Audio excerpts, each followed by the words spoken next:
그래서 기초를 탄탄하게 합니다. 그래야만이 훌륭한 연주가 될 수 있다고 강조합니다. 기초의 중요성을 강조하는 유명한 일화입니다. 실제 우리가 살고 있는 세상의 모든 일, 또 우리가 살면서 부딪히는 모든 일들, 우리가 해야 할 일들, 뭐가 제일 중요하겠습니까? 기초가 제일 중요합니다. 기초가 바로 되어야 좋은 결과를 얻을 수가 있습니다. 공부하는 것이 그렇고 운동하는 것이 그렇고 또 건축에 있어서도 기초가 제일 중요하다는 것은 두말할 필요가 없습니다. 마찬가지로 우리 성도의 신앙생활도 그렇습니다. 기초가 바로 되어야 됩니다. 우리 성도의 신앙생활에 있어서 기초가 무엇이겠습니까? 일반적으로 크게 세 가지를 얘기합니다. 첫째는 성경 중심이 되어야 됩니다. 하나님의 말씀인 성경이 가르치는 대로 우리가 믿고 살아야 됩니다. 두 번째는 성경이 말씀하시는 대로 예수님을 진실되게 나의 구주로 믿고 또 구원받은 그리스도인으로서 우리가 살아야 합니다. 그리고 세 번째가 이것입니다. 바로 하나님을 바르게 아는 가운데 우리가 섬기는 것입니다. 하나님을 하나님으로 바로 섬기는 것, 이것이 매우 중요합니다. 물론 이 세 가지 가운데 어느 하나라도 중요하지 않은 것 없습니다. 또 이 셋 중에 어느 것이 제일 중요하냐고 이렇게 묻는 것도 어리석은 질문이 될 수 있습니다. 그러나 또 한편으로 생각하면 셋 중에 가장 먼저 되는 것은 다름이 아니라 하나님을 하나님으로 바로 섬기는 것입니다. 왜냐하면 하나님이 어떤 분이신가를 알고 하나님을 하나님으로 바로 섬기게 될 때에 우리는 하나님의 말씀인 성경대로 믿고 살 수 있기 때문입니다. 하나님을 바로 알게 될 때 우리가 성경의 권위를 인정합니다. 또 하나님이 누구신가를 바로 알고 성경의 권위를 우리가 인정하게 될 때에 우리는 성경이 우리에게 말씀하시는 대로 예수님을 진실되게 나의 구주로 믿고 또 구원받은 그리스도인으로서의 삶에 대하여 우리가 바로 알고 또 그 말씀을 따라서 우리가 살아갈 수 있기 때문에 그렇습니다. 오늘 본문 성경은 세상 마지막 날 있게 될 하나님의 심판에 대하여 증거합니다. 그리고 오늘 본문 16절은 구원을 얻게 될 우리 성도들을 대표하는 24장로가 심판하시는 하나님 앞에 엎드려서 경배드리는 모습을 우리에게 증거합니다. 하나님 앞에서 자기 보좌에 앉아있던 24장로가 엎드려 얼굴을 땅에 대고 하나님께 경배하여라고 말씀합니다. 하나님께 엎드려 경배했다고 강조합니다. 하나님을 경외하는 가운데 최고의 겸손 가운데 하나님께 경배를 드렸다. 성경은 이렇게 말씀하시면서 이어서 이 하나님을 향한 아름다운 신앙이 고백되는 모습을 우리에게 전하고 있습니다. 그러므로 사랑하는 성도 여러분, 우리 모두 본문 성경을 통해서 하나님이 어떤 분이신가를 바로 알아야 됩니다. 그리고 하나님을 하나님으로 우리가 바로 섬겨야 됩니다. 하나님께 엎드려 경배해야 합니다. 이 신앙의 기초를 우리가 무엇보다도 바로 해야 합니다. 그래서 우리가 예배를 드리는 것도 또 우리의 신앙생활 모두가 다 하나님 앞에 바른 모습이 되어야 될 것이요. 그래서 하나님께서 더욱 사랑하시고 아끼시고 또 우리의 예배 가운데 임재하시는 아름다운 은총을 누리는 복된 성도들이 되어야 될 것입니다. 그러면 우리 성도는 하나님께 엎드려 경배할 때에 어떤 신앙 자세를 가지고 있어야 합니까? 우리는 첫째로 전능하신 하나님께서 온 세상의 왕 되심을 믿고 고백하며 하나님께 엎드려 경배해야 합니다. 15절에 있는 말씀을 보면 일곱째 천사가 나팔을 불매 하늘에 큰 음성들이 나서 이르되 세상 나라가 우리 주와 그의 그리스도의 나라가 되어 그가 세세토록 왕노릇 하시리로다 하니라고 했습니다. 천사가 나팔을 불 때 하늘에 큰 음성이 나서 온 세상에 대한 하나님의 심판이 시작됐다고 선포합니다. 세상 나라가 우리 주와 그의 그리스도의 나라가 되어 그가 세세토록 왕노릇 하시리로다라고 외칩니다. 하나님께서 세세토록 영원토록 온 세상의 왕 되심을 천사들이 선포하는 가운데 하나님의 심판이 시작됨을 알리고 있는 겁니다. 그러므로 16절에 있는 말씀을 보면 하나님께서 하나님 앞에서 자기 보좌에 앉아있던 24장로가 엎드려 얼굴을 땅에 대고 하나님께 경배하여라고 했습니다. 천사들의 외침 속에 하나님께서 온 세상에 왕되심이 선포되고 이 하나님의 심판이 시작됨을 듣게 됐을 때에 24장로는 세세토록 왕되시는 하나님 앞에서 더 이상 자기 보좌에 앉아 있을 수가 없었습니다. 속히 일어납니다. 하나님 앞에 엎드려 얼굴을 땅에 대고 하나님께 경배합니다. 오직 하나님만이 영원토록 온 세상에 왕되심을 믿고 엎드려서 경배한 것입니다. 이어서 17절에 보면 이 왕되신 하나님을 향하여 또 이렇게 신앙을 고백합니다. 감사하옵나니 옛적에도 계셨고 지금도 계신 주 하나님 곧 전능하신 이여 친히 큰 권능을 잡으시고 왕노릇 하시도다라고 말합니다. 하나님은 전능하신 하나님이시고 온 세상을 창조하시고 다스리고 계시는 하나님이신 것을 고백합니다. 살아계신 하나님이 만왕의 왕되심을 고백하면서 이 하나님 앞에 엎드려서 경배를 드립니다. 오늘 우리에게 이 신앙 자세가 있어야 됩니다. 우리 성도는 하나님께서 전능하신 하나님이시여 온 세상의 왕되신 것을 잊어서는 안 됩니다. 이 하나님이 온 세상을 다스리고 계시는 살아계신 하나님이신 것을 만왕의 왕되시며 나의 왕되심을 믿고 고백하며 우리가 하나님께 엎드려 경배드리는 성도가 되어야 됩니다. 우리의 신앙의 대상이 되시는 하나님이 또 우리의 예배의 대상이 되시는 하나님이 얼마나 크고 위대하신 하나님인가를 알고 이 하나님 앞에 만왕의 왕 되신 하나님 앞에 우리가 기꺼이 자발적으로 우리가 엎드려 경배드리며 예배드려야 되고 하나님을 섬기는 주의 백성들이 되어야 됩니다. 우리가 성경을 보면 하나님께서 세상 만물을 창조하시고 아담과 하와를 창조하십니다. 그리고 저희에게 만물을 다스리는 권세를 주셨습니다. 대신에 오직 하나님만을 섬기게 하십니다. 그 증표로서 그것을 잊지 않게 하기 위해서 동산 중앙에 있는 한 나무를 지명하시고 그 열매를 따먹지 못하게 하셨습니다. 그 나무를 볼 때마다 그 열매를 볼 때마다 내 위에 하나님이 계심을 나는 하나님의 피조물로서 만왕의 왕 되신 창조주 되신 하나님을 섬겨야 하는 존재라는 것을 잊지 말게 하셨습니다. 선악을 알게 하는 나무의 열매가 무슨 특별한 능력이 있었던 게 아닙니다. 그 열매를 통해서 살아계신 하나님, 우리의 왕 되신 하나님을, 창조주 되신 하나님을 잊지 말게 하신 겁니다. 그런데 그것을 따먹습니다. 그것을 따먹은 목적이 무엇이었습니까? 하나님과 같아지기 위해서였습니다. 만왕의 왕 되신 하나님을 섬기기보다는 내가 왕 되기를 원한 겁니다. 내가 하나님처럼 높아지기를 원한 겁니다. 이것이 우리 인생의 죄악입니다. 이것은 오늘날까지 여전히 우리에게도 있습니다. 내가 내 인생의 주인이고 내가 내 인생의 왕입니다. 그러면서 우리는 하나님을 섬긴다고 합니다. 참으로 안타까운 일입니다. 사무엘 선지자 당시에 이스라엘 백성들은 지도자인 사무엘에게 자신들의 왕을 세우게 해달라고 요구합니다. 사무엘 선지자가 너무나도 서운하고 불쾌했습니다. 왜냐하면 그동안 수십 년 동안 자신이 이스라엘 백성의 지도자가 돼서 정직하고 공정하게 나라와 민족을 이끌어 왔음에도 불구하고 흡사 자신이 탄핵당하는 기분이었기 때문입니다. 이 백성들이 자신을 버리고 왕을 세워달라고 요구한다고 생각했습니다. 너무나도 마음이 불쾌했고 편치 않았습니다. 그런데 하나님께서 사무엘 선지자에게 이렇게 말씀하십니다. 백성이 내게 한 말을 다 들으라. 이는 그들이 너를 버림이 아니요 나를 버려 자기들의 왕이 되지 못하게 함이니라고 하나님 말씀하십니다. 이스라엘 백성들이 더 이상 하나님을 자신들의 왕으로 섬기기를 원치 아니하고 하나님 대신에 사람 왕을 원한다고 하나님 말씀하십니다. 결국 이 하나님의 말씀대로 이스라엘 백성들은 하나님을 바로 섬기지 아니합니다. 범죄합니다. 하나님의 징벌을 당하게 됩니다. 위대한 왕이었던 다윗은 하나님을 자신의 왕이라고 고백합니다. 하나님을 향해서 나의 주님이라고 고백합니다. 나는 주님의 종이라고 고백합니다.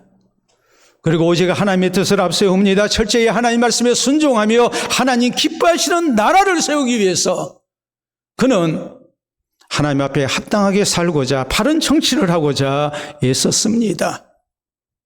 하나님이 왕이시기 때문입니다.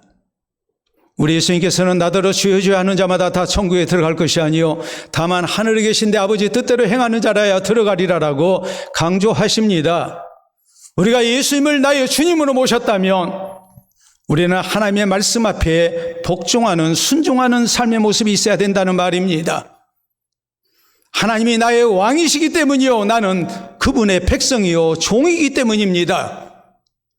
그러므로 우리가 하나님을 어떻게 섬겨야 되는가? 왕 되신 하나님의 말씀 앞에 오직 순종밖에 없음을 이것을 하지 아니하면 하나님을 왕으로 모시지 않는 예수님을 주님이라고 고백했던 것이 다 거짓일 수밖에 없음을 우리 주님께서는 강조하신 것입니다. 근데 오늘 우리의 신앙의 모습은 어떠합니까? 하나님 앞에 나와 예배드리고 우리가 하나님을 섬긴다고 하지만 하나님이 나의 왕 되신 것이 아니라 하나님이 나의 신분꾼이 되어 있습니다. 하나님이 내 말을 들으셔야 됩니다. 하나님이 내 기도에 응답하셔야 합니다. 하나님이 내 소원을 이루어 주셔야 합니다. 내가 하나님의 뜻대로 사는 것이 중요한 게 아니라 하나님이 내 뜻대로 소원을 이루어 주셔야 하나님이 되는 너무나도 어처구니 없는 모습이 우리에게 있다는 것을 부인하지 못합니다. 내가 만왕의 왕 되신 하나님께 엎드려 경배하는 것이 아니라 하나님이 나에게 엎드려 경배해야 하는 이런 모습으로 우리가 하나님을 섬기고 있음을 우리가 다시 한번 반성할 수 있어야 합니다. 영국의 여왕 가운데 빅토리아 여왕이 있습니다. 1837년 18세의 어린 나이에 여성으로서 영국 왕이 오르게 됩니다. 왕으로 세움 입었다는 소식을 듣자마자 빅토리아는 곧바로 무릎을 꿇고 성경을 놓고 하나님께 기도합니다. 하나님, 하나님의 말씀대로 이 나라와 백성들을 다스리게 하여 주시옵소서. 자신이 영국의 왕이 아니라 하나님께서 왕 되신 것을 고백합니다. 그리고 늘 하나님의 말씀대로 나라를 이끌기를 원했습니다.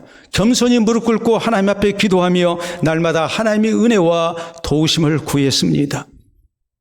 그럴 때 하나님께서 다스리시는 나라, 하나님께서 붙드시고 귀히 쓰시는 하나님이 세우신 왕이 될 수 있었고 하나님의 도우심으로 나라가 평안했고 부강해집니다.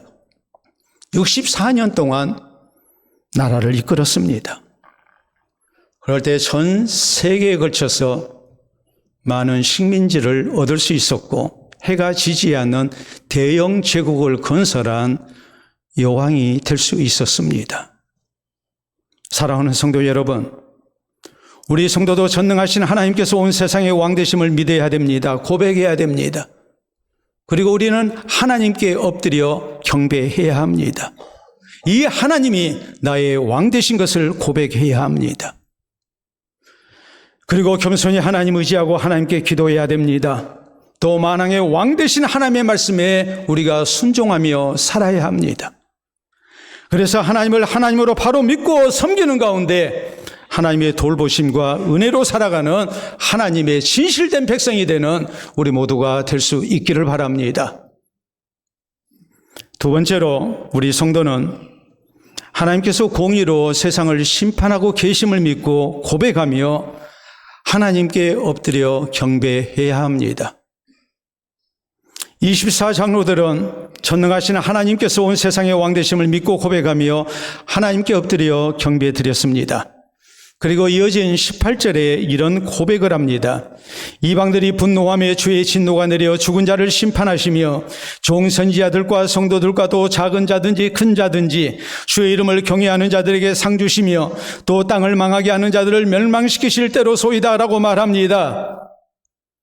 만왕의 왕 되신 하나님께서 온 세상을 공의로 심판하신다고 천사들이 선포했을 때에 그것을 그대로 믿고 고백하고 있는 것입니다. 그동안 온 세상에 불의가 가득했습니다. 왕 되신 하나님의 공의의 심판이 없는 것 같았습니다. 그러나 세상 끝날 하나님의 때가 되면 분명히 하나님께서 온 세상을 공의로 심판하실 것이라고 믿고 이 사실을 고백을 하고 있는 겁니다. 이 하나님의 공의의 심판은 이방들이 분노해도 소용없습니다. 하나님께 대항해도 소용없습니다. 하나님이 온 세상 모든 인생을 심판하실 겁니다. 우리 하나님께서는 살아있는 자만 심판하시는 게 아니라 이미 죽은 자도 하나님께서 다 심판하실 것입니다. 어느 누구도 이 하나님의 공의의 심판을 피할 수가 없습니다. 땅을 망하게 하는 자들인 사탄의 무리들까지 다 하나님의 공의의 심판 앞에 멸망을 당하게 될 것입니다. 그러나 만왕의 왕 되신 하나님을 믿고 이 하나님의 말씀대로 살기를 애썼고 또 불의한 세상 가운데서 하나님을 향한 신앙을 지키며 살아왔던 거룩한 하나님의 백성들은 우리 하나님께서 하나님의 상 주시는 아름다운 심판이 분명히 저희에게 있을 것입니다. 세상 끝날 분명히 선악간에 하나님의 공의의 심판이 있다는 것을 오늘 성경 말씀은 강조하고 있는 것입니다. 그러므로 우리가 하나님을 하나님으로 바로 섬기고 하나님께 엎드려 경배하기를 원했을 때에 우리가 가져야 할 신앙의 자세가 무엇입니까? 우리는 불의한 세상을 살면서도 하나님의 공의의 심판을 믿고 살아야 됩니다.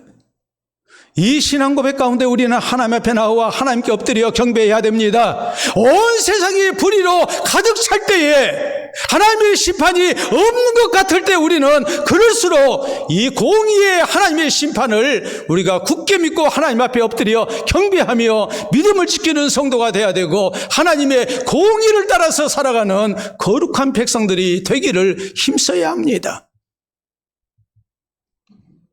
노아가 살았던 세상은 죄악이 가득한 세상이었습니다. 이런 세상 속에서 노아는 당대의 의인이었고 하나님을 경외하는 백성이었고 하나님과 동행하는 사람이었습니다. 하나님과 동행했다는 말은 하나님 말씀대로 살고자 애썼다는 뜻입니다. 노아가 그렇게 살았던 이유가 무엇일까요? 살아계신 하나님, 만왕의 왕 되신 하나님을 믿었기 때문입니다. 또 노아는 하나님의 공의의 심판을 믿었기 때문에 죄악 많은 세상에서 거기에 동화되지 않았습니다. 홀로 외롭지만 하나님 앞에 바로 살고자 했었습니다.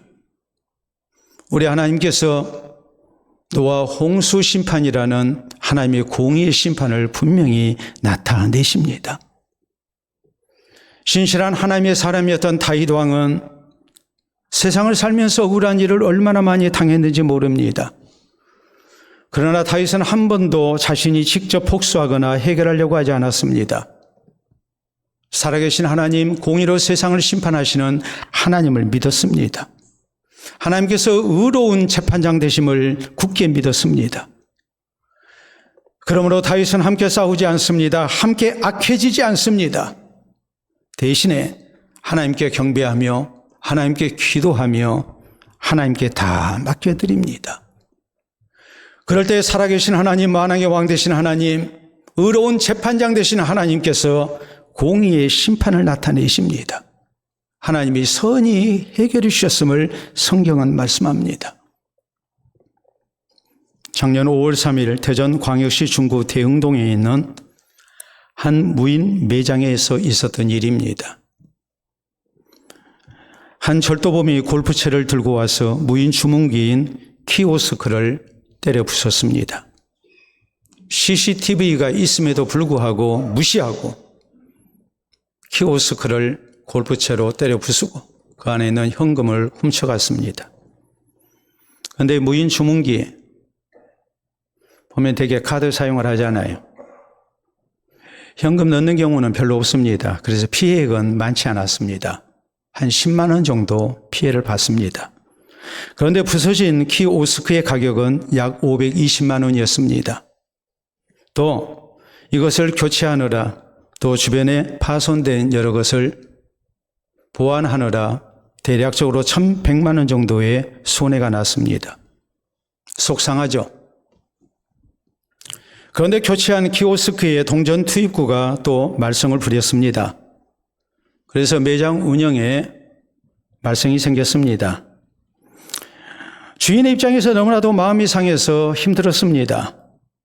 그러던 중 이 절도 사건이 있은 지 약 한 달이 지난 6월 1일 한 꼬마 손님이 매장을 방문했습니다. 그런데 주인은 이 꼬마 손님을 통해서 크게 감동을 받고 위로를 받고 새 힘을 얻고 아직 우리나라가 소망이 있는 나라라는 결론을 내리게 됩니다. 이 꼬마 손님은 동전 투입구가 고장난 것을 확인하고 동전을 들고서 CCTV 카메라에 그것을 보여줍니다. 그리고 종이에 편지를 써서 동전과 함께 키오스크 옆에 뒀습니다. 우리가 사진으로 한번 보도록 하겠습니다. 사장님, 돈 여기 있어요. 이렇게 비치고 난 다음에 다음 사진을 보시게 되면 편지를 쓴 겁니다. 편의점 주인 아저씨 아주머니 동전 넣을 곳이 없어서 옆에다 200원 두고 갈게요. 죄송합니다. 그랬어요. 이 주인은 큰 감동과 위로가 됐음을 고백하면서 꼬마 손님에게 살해하고 싶다고 했습니다. CCTV 앞에서 어른과는 전혀 다른 행동을 한 겁니다. 어른은, 절도범은 CCTV 카메라를 아예 무시하고 내 마음대로 때려부수고 도적질했습니다. 그러나 꼬마 손님은 분명히 주인이 보고 있다고 믿고 정직하게 물건을 사갔습니다. 사랑하는 성도 여러분, 우리가 살고 있는 세상은 결코 의로운 세상은 아닙니다. 많은 불의가 있습니다. 하나님 아니 계신다 하고 하나님 무시하고 자기 마음대로 사는 사람들, 또 우리가 날마다 눈 뜨고 눈으로 보고 귀로 듣는 소식들은 불의한 세상에 대한 소식이 우리를 피곤하게 하고 힘들게 하고 또 시험 들게 하는 세상입니다. 이런 세상에서 우리 성도는 어떻게 살아야 됩니까? 우리가 어떻게 사는 것이 정말로 하나님께 엎드려 경배하는 성도의 모습이 되겠습니까? 하나님 살아계심을 믿어야 됩니다. 살아계신 하나님이 온 세상을 살피시고 공의로 심판하시는 것을 우리는 믿고 이 하나님을 경외해야 합니다. 나 혼자서라도 하나님 말씀을 따라서 의롭고 바르게 살기를 힘써야 합니다. 이 신앙 고백 가운데 우리가 하나님께 엎드려 경배해야 합니다. 그래서 우리 모두 하나님 앞에서 바른 신앙생활을 힘쓰고 장차 하나님 앞에 설 때에 하나님께서 상 주시는 우리 모두가 될 수 있기를 바랍니다. 셋째로 우리 성도는 신실하신 하나님의 언약을 믿으면서 하나님께 엎드려 경배해야 합니다. 19절에 보면 24장로가 하나님께 엎드려 경배하며 만왕의 왕 되신 하나님의 공의로운 심판을 고백했을 때에 저희 눈앞에 놀라운 광경이 나타났습니다. 이에 하늘에 있는 하나님의 성전이 열리니 성전 안에 하나님의 언약궤가 보이며 또 번개와 음성들과 우레와 지진과 큰 우박이 있더라라고 말씀합니다. 하늘에 있는 하나님의 성전이 열리면서 성전 안에 하나님의 언약궤가 보였습니다. 언약에 신실하신 하나님께서 분명히 공의의 심판을 시행하신다는 것을 눈으로 보고 믿게 하신 것입니다. 번개와 음성들과 우레와 지진과 큰 우박이 나타납니다. 이것들은 하나님께서 임재하실 때 나타나는 현상들입니다. 분명히 하나님이 살아계신다는 말이요, 하나님이 저희의 신앙 고백을 받으셨다는 말이요, 하나님이 얼마나 크고 위대하신 하나님이신지 하나님의 권능과 위엄을 하나님께서 친히 나타내 주셨다는 말입니다. 그래서 크고 위대하신 전능하신 하나님, 만왕의 왕 되신 하나님께서 곧 세상을 심판하신다는 것을 믿도록 하나님이 역사하신 것입니다. 살아계신 하나님께서 24장로들의 바른 신앙 고백을 받으시고 그 신앙 고백대로 세상을 공의로 심판하신다는 것을 분명하게 확신시켜 주시는 놀라운 모습을 하나님께서 직접 보여주신 것입니다. 우리가 이런 말씀들을 생각할 때에 우리 성도가 신실하신 하나님의 언약을 믿고 산다는 것이 얼마나 중요한가를 알아야 합니다. 이 신앙 고백 가운데, 이 확신 가운데 우리는 하나님께 엎드려 경배하며 예배드려야 되고, 하나님의 말씀 붙들고 하나님 앞에 순종하며 만왕의 왕 되시는 하나님 앞에 복종하는 하나님의 백성으로서 살아가는 성도가 되어야 됩니다. 공의로우신 하나님의 심판이 있을 수도 있다라는 정도가 아니라, 언약에 신실하시는 하나님께서 분명히 약속하신 대로 공의로 세상을 심판하심도 우리가 굳게 믿어야 됩니다. 그리고 이 하나님 앞에 만왕의 왕 되시는 하나님을 섬기며 하나님 말씀에 순종하고 구원받은 그리스도인으로서 바르게 살아가는 성도가 되어야 됩니다. 성경은 우리에게 뭐라고 말씀하십니까? 민수기 23장 19절에 있는 말씀을 보면 하나님의 약속은, 하나님은 사람이 아니시니 거짓말하지 아니하시고 인생이 아니시니 후회하심이 없으시도다. 어찌 그 말씀하신 바를 행하지 아니하시며 약속하신 바를 실행하지 않으시라라고 우리에게 말씀하십니다. 하나님이 하신 말씀 그대로 다 이루어짐을 우리가 믿어야 된다는 말입니다. 그러므로 하나님의 말씀이 선포될 때에 하나님의 백성들이 해야 할 말은 오직 아멘이었습니다. 아멘은 진실로라는 말이고 내가 진실로 믿는다는 고백입니다. 신실하신 하나님이 주신 약속을 나는 그대로 믿습니다. 이 신앙 고백 가운데 우리가 하나님 약속 붙들고 살 것을, 하나님의 말씀에 순종하고 살 것을 성경은 우리에게 강조합니다. 고린도서 1장 20절이 말씀합니다. 하나님의 약속은 얼마든지 그리스도 안에서 예가 되나니 그런즉 그로 말미암아 우리가 아멘하여 영광을 돌리게 되느니라라고 성경은 말씀하십니다. 성경에 우리 하나님께서 죄인된 우리를 구원하시기 위해서 예수 그리스도를 십자가의 대속제물로 내어주시겠다고 약속하셨는데 그 약속이 그대로 성취가 됐습니다. 예수님 육신 입고 이 땅 가운데 오셔서 십자가 달려 내 죄 때문에 대속의 죽음을 맛보시고 3일 만에 부활하셔서 우리에게 사망 권세 이기고 영생 얻는 하나님의 백성 될 수 있음을 분명하게 나타내셨습니다. 이런 하나님의 약속을 우리가 그 이행하시는 하나님을 우리가 생각한다면 그리스도 안에서 하나님의 약속은 다 예가 된다고, 우리가 아멘에서 하나님께 영광을 돌려야 한다고 우리에게 강조하고 있는 것입니다. 우리가 자주로 사용하는 말 가운데에 작심삼일이라는 말이 있습니다. 이 말은 두 가지 의미로 사용됩니다. 첫째는 사흘을 두고 신중하게 작심했다라는 말입니다.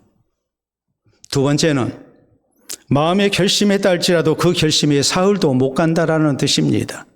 일반적으로 우리가 두 번째 이 부정적 의미로 사용을 합니다. 새 결심을 했는데 작심삼일 됐다. 무슨 의미인지 여러분이 잘 아실 겁니다. 또 우리가 실제적으로 해마다 반복하는 경험들 아닙니까?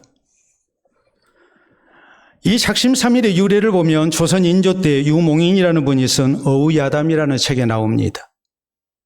조선시대 유명한 대신이었던 유성룡이 있습니다.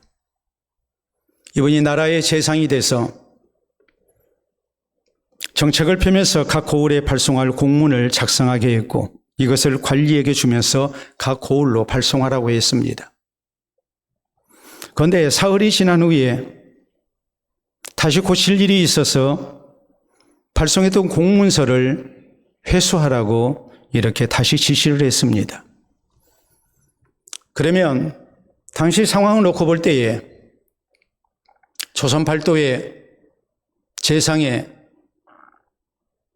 공문을 발송했다 했을 때 직접 사람이 가서 전해야 됩니다. 그러면 하루 이틀 걸리지 않습니다. 열흘 이상 걸렸겠죠. 먼 지역은. 그걸 다시 또 회수를 해오려면 역시 그만한 시간이 필요합니다. 내가 잘못했구나. 공문을 고쳐야 되겠구나 싶어서. 그래서 사흘이 지나고 난 다음에 공문을 회수해오라고 그랬더니 이 관리가 그럴 줄 알았습니다라는 듯이 바로 그 공문을 가져온 겁니다. 그러니까 재상의 입장에서 굉장히 기분 나쁜 일이죠. 내가 사흘 전에 공문을 발송하라고 했는데 공문 발송하지 않고 그거 그대로 가지고 있다가 다시 가져오니까 얼마나 화가 나겠습니까? 너는 어찌하여 사흘이 지나도록 공문을 발송하지 아니했느냐라고 책임을 추궁합니다. 그랬더니 그 관리가 이렇게 말합니다. 속담에 조선공사 3일이라는 말이 있어서 소인의 소견으로 사흘 후에 다시 고칠 것이라 생각했습니다. 그러므로 사흘을 기다리느라 발송하지 아니했습니다라고 대답을 하는 겁니다. 조선공사 3일이라는 말은 조선이라는 우리나라에서 하는 일, 국가에서 하는 일은 3일 지나고 나면 바뀐다는 말이에요. 그동안의 재상인 유성룡이 공문을 발송하면서 사흘 지나서 사흘도 못 가서 자주로 고치게 했습니다. 그러다 보니까 자기도 모르는 사이에 조선공사 3일이라는 속담이 생기고 말았습니다. 근데 이것을 모르고 하급관리를 이렇게 추궁을 한 겁니다. 하급관리 입장에서는 헛수고하지 않기 위해서 사흘을 기다리고 있다가 아무 지시 없으면 그때 발송을 해야 되겠다고 생각한 겁니다. 이 모든 책임이 누구 책임이겠습니까? 자신의 책임이죠. 유성룡은 이런 얘기를 합니다. 가히 세상을 깨우칠 말이다. 내 잘못이다. 그래서 나온 말이 작심 3일입니다. 사람이 하는 일은 불완전하다는 말이요. 그러므로 적어도 3일간 숙고한 후에 결정을 해야 된다는 뜻에서 작심 3일이라는 말이 생겨난 겁니다. 그러나 오늘날은 마음이 결심한 것도 사흘 가지 못한다고 부정적인 의미로 우리 가운데서 사용되고 있는 형편입니다. 그러나 사랑하는 성도 여러분, 조선공사 3일이어도 신실하신 하나님은 절대로 그 언약이 작심 3일이 아닙니다. 우리는 수없이 작심 3일에 잘못을 저지르고 산다 할지라도 이것이 습관화되어 있다 할지라도 신실하신 하나님의 언약은 절대로 작심 3일이 되지 않습니다. 신실하신 하나님의 언약은 그대로 성취됩니다. 신실하신 하나님께서 우리에게 성경에 언약하신 대로 꼭 이루시는 하나님이십니다. 그러므로 우리 성도는 신실하신 하나님의 언약을 온전히 신뢰해야 합니다. 하나님의 말씀, 성경의 약속을 믿고 살아야 되고 하나님의 말씀 앞에 우리가 아멘하고 우리가 순종해야 합니다. 이 신앙 자세를 가지고 우리가 하나님께 엎드려 경배해야 하고 하나님의 말씀 앞에 우리가 아멘하며 하나님을 높여드려야 됩니다. 그래서 하나님을 바로 섬기는 가운데 우리 하나님께서 약속하신 구원과 복을 허락받는 우리 모두가 될 수 있기를 바랍니다. 미국에서 1900년대 중반까지 예수 그리스도의 복음 사역을 위해서 귀하게 쓰임받은 렐레나스 목사님이 계십니다.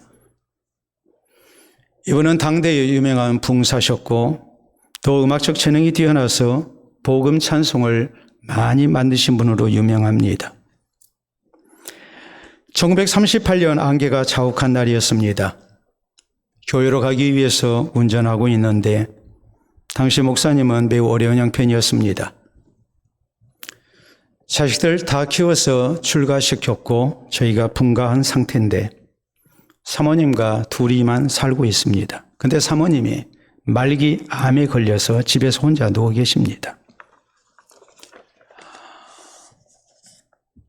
교회 출근해서 예배를 드려야 되고 또 교회 일을 돌봐야 되는데 마음이 편치가 않습니다. 너무나도 마음이 무겁습니다. 목사님이 하나님 앞에 예배 들어가는데 기쁨이 전혀 없는 겁니다. 감사와 즐거움으로 하나님의 사역을 감당해야 되는데 마음이 무겁기만 합니다. 더구나 안개가 자욱하니 그 마음이 정말 어두운 그늘이 가득 덮여 있는 상태입니다. 조심조심 운전하고 가는데 교통신호에 빨간불이 들어왔습니다. 그래서 신호가 바뀌기를 기다리고 있습니다. 그때에 성령께서 깨우치신 은혜가 있었습니다. 야, 이렇게 안개가 좌우가는데 모두가 다 신호등을 지키니까 우리가 안전하게 운전할 수 있구나. 저 신호등이 없다면 우리가 어찌 될까? 그러다가 이 세상을 다스리고 계시는 하나님이 아니 계시면 이 세상이 어찌 될까? 살아계신 하나님께서 오늘도 우리의 왕 되셔서 이 세상을 다스리고 계시고 우리를 살피고 계시고 주의 백성과 같이 하고 계시기에 이제 얼마 있으면 이 안개도 거치는 것처럼 내 마음에 있는 이 어두운 안개도 하나님이 다 거두실 것이다 라는 생각이 들었습니다. 성령의 감동이 온 거죠. 그러면서 곡조가 떠올랐습니다. 가사가 떠올랐습니다. 큰 평안 가운데 교회에 도착하자마자 바로 찬송을 작곡합니다. 먼저 후렴을 작사 작곡했습니다. 그리고 1, 2, 3, 4절을 작사 작곡합니다. 우리가 설교 후에 부를 찬송 335장 크고 놀라운 평화가라는 찬송은 이렇게 해서 세상에 나왔습니다. 우리가 한번 가사를 보도록 하겠습니다. 후렴입니다. 오 놀라운 주, 오 놀라운 주, 저 천군과 천사들 경배하네. 나 엎드려서 주 경배하리. 오 놀라운 구주 예수. 1절입니다. 크고 놀라운 평화가 내게 있네. 이 세상에는 없는 평화, 나의 영혼과 몸 주께 드립니다. 오 놀라운 나의 구주.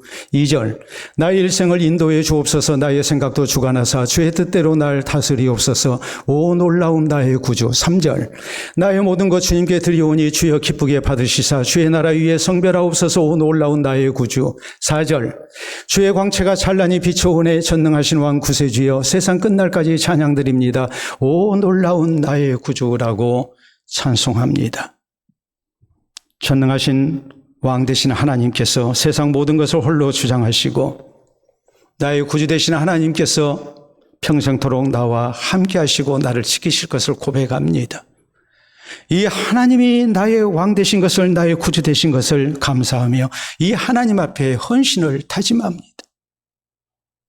이 하나님을 찬양하고 하나님께 경배할 것을, 세상 끝날까지 이 신앙 변치 아니할 것을 다짐하며 찬송합니다. 사랑하는 성도 여러분, 우리 모두에게도 이 신앙 고백이 있어야 됩니다. 하나님을 향한 바른 신앙 자세가 있어야 됩니다. 우리 모두 하나님 앞에 나아올 때마다, 우리가 하나님을 기억할 때마다 바른 신앙 고백 가운데 하나님께 엎드려 경배해야 합니다. 전능하신 하나님께서 온 세상의 왕 되심을 믿고 이것을 고백하며 하나님께 엎드려 경배해야 합니다. 하나님께서 공의로 심판하고 계심을 믿고 심판주 되신 이 하나님 앞에 우리가 엎드려 경배해야 합니다. 신실하신 하나님의 언약을 믿으면서 우리가 그 말씀대로 살 것을 다짐하면서 우리가 하나님께 엎드려 경배해야 합니다. 그래서 하나님을 향한 바른 신앙생활을 힘쓰는 가운데 하나님께서 더욱 사랑하시고 귀히 여기시는 우리 모든 성도 되시기를 우리 주님의 이름으로 축원합니다. 우리 함께 기도합니다. 오늘 나는 하나님 앞에 어떤 경배를 드리고 있습니까? 하나님께 엎드려 경배해야 합니다. 만왕의 왕 되신 하나님, 나의 왕 되신 하나님 고백하십시오. 심판주가 되시는 하나님을 또한 잊지 말아야 됩니다. 이 하나님 앞에 바르게 살 것을 다짐해야 합니다. 또 우리는 언약에 신실하신 하나님의 약속을 믿으면서 주의 말씀대로 살 것을 우리가 또한 다짐하며 엎드려 경배해야 합니다. 이 아름다운 경배가 우리 모두에게 있기를 바랍니다. 기도합시다.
시간도 살아계신 우리 아버지 은혜를 진심으로 감사합니다.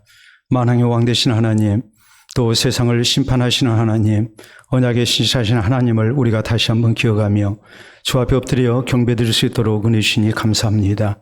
우리의 경배가 하나님을 향한 바른 신앙 고백 가운데 진실된 것이 되게 하시고, 이 경배 속에 우리가 평생을 살게 하시고, 하나님 앞에 예배드릴 때마다 우리에게 새로운 신앙 고백이 있게 하시고, 감사한 모습, 또 주님을 위하여 살고자 하는 아름다운 다짐과 헌신이 있도록 주장해 주시옵기를 원합니다. 이 신앙 고백을 통해서 늘 하나님과 동행하는 주의 백성들이 되게 하시고, 하나님 나라 사역에 평생토록 아름다운 헌신을 다하게 하시고, 우리의 생명이 다하는 그날까지 주를 향한 신앙이 변치 아니하도록 하나님 우리를 붙들어 주시옵소서. 사는 날 동안 하나님께 엎드려 경배하는 중 우리 주님께서 사랑하시고 복 주시는 아름다운 신앙생활이 우리에게 있게 하시고, 우리가 죽어 세상 떠나 마지막 하나님의 심판대 앞에 설 때에 우리 주님께서 크게 사랑하시고 아끼시고 상 주시는 주의 백성들 다 될 수 있도록 인도하여 주시옵소서. 감사하고 예수님 이름으로 기도하옵나이다. 아멘.